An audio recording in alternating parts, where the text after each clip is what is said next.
As I said, I met Saul down by the swimming pool, and by that time, I was already married to my professor.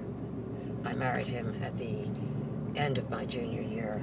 We went to the Justice of the Peace with Michael Shaw, complaining all the time that he wanted to get out of the car. He was not sure that he wanted to be a party to this. He was German and spoke with a German accent, and he was a great friend insofar as he was capable of being a friend. And in fact, when people heard I was getting married, they asked, which one is she marrying, the tall one or the short one? Well, it happened I was marrying the tall one, though I was better friends with the short one. Still, that's the way life goes. And as I said, I had met Saul down by the swimming pool, and we really hit it off, and as friends. And he was finishing his novel at that time, The Adventures of Augie March, and we had dinner together at least twice a week, and he would read what he'd written, the next chapter, before the next dinner. And it was great fun. He was a wonderful reader,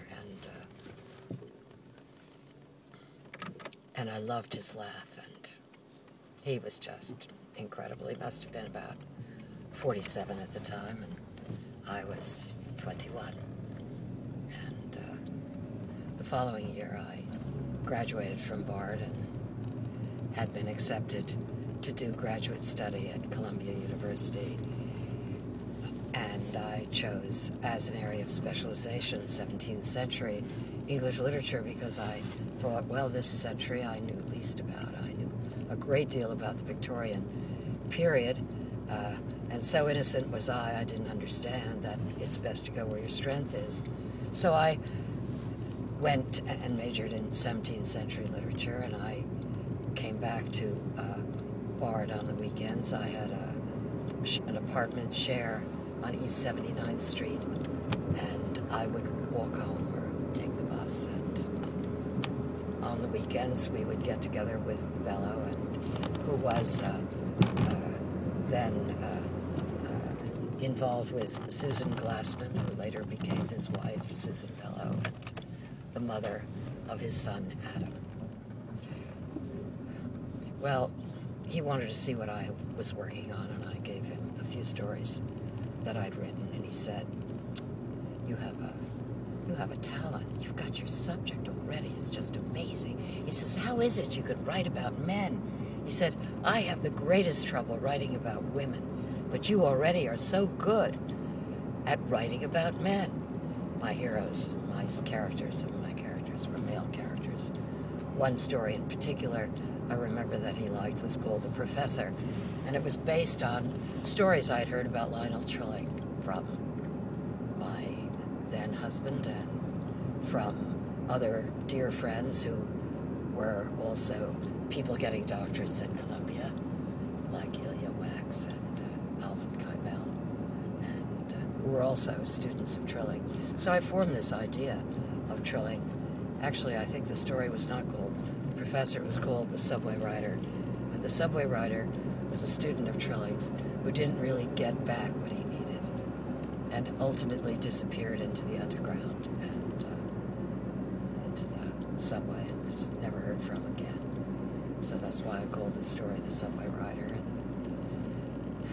Bellow really liked it, and I'd written a few others.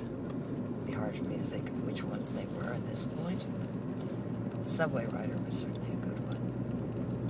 And my then husband gave him something to read and did not get at all the same response back. Saul thought I was a natural, and in fact he later asked me if I wanted to go to Yaddo, and was perfectly happy to recommend me because he was on the board. But I didn't go. One of the many things I didn't do. Anyway, he was wonderful fun, and whilst I was a graduate student, I did some substitute teaching at the school in Tivoli, and my children were the children of unemployed men. I think there was one man only in the town of Tivoli who was employed, and he was a porter on the train that ran between New York and Rhinebeck and then continued on up into Albany, I suppose. And I would stop off at Saul's after class. I'd walk down there to his place, and then we'd take a walk, and he knew everything that moved, all the flora and the fauna, and